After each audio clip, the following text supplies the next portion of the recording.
It's beautiful life. Ah, oh, oh.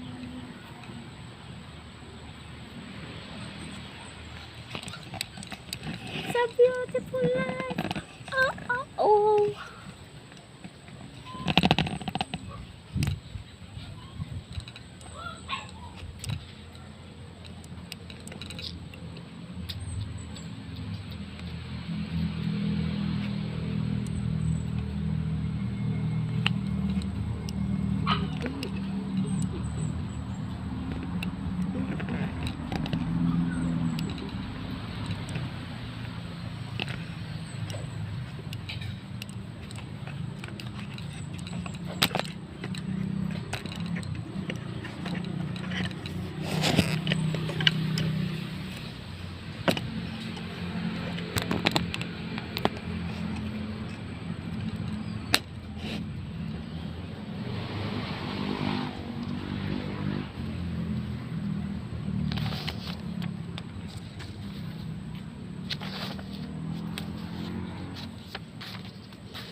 Bakit nga ba may mga taong sawi sa pag-ibig?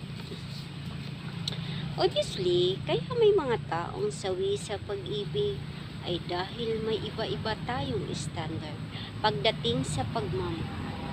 Kailangan ay hindi katulad ng mga naging ex mo.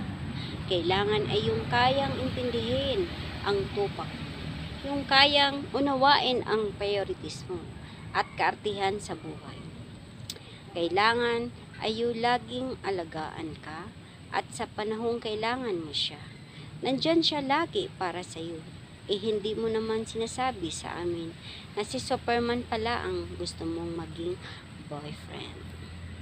May mga taong sawi dahil masyado tayong naniniwala na tayo ang bida sa love story natin at sila ang dapat mag-adjust para maging happily ever after.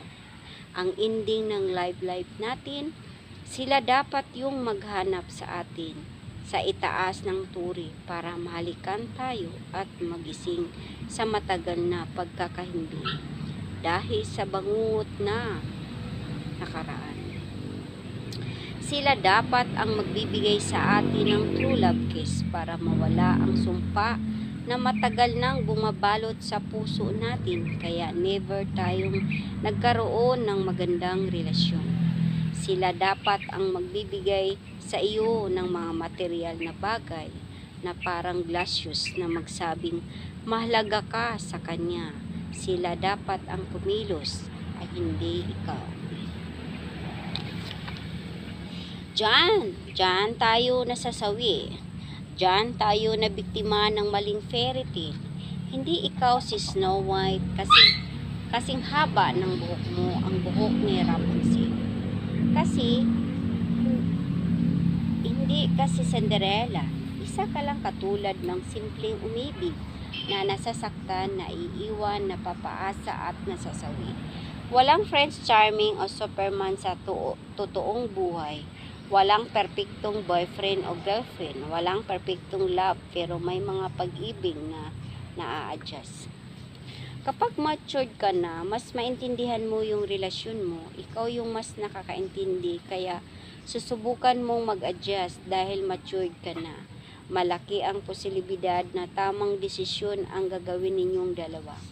Kapag matured na ang dalawang tao, mas nagiging successful ang relationship nila.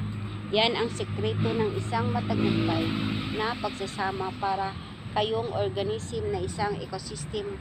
Mag-adjust kayo sa sitwasyon.